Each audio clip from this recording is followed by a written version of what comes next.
তুমি ধরিয়ে দিয়েছো নাকি?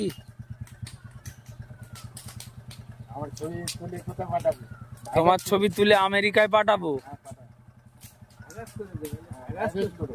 একদম পুরো তোমার ছবি তুলে ভাইরাস করে দেবো, তাই তো? ভাইরাস করে দেবো তো?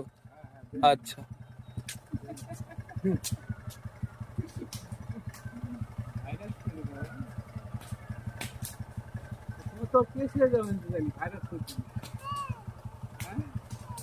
আগুন কিভাবে এগোচ্ছে দেখো, বাসের গোড়ায় চলে গেল এবার।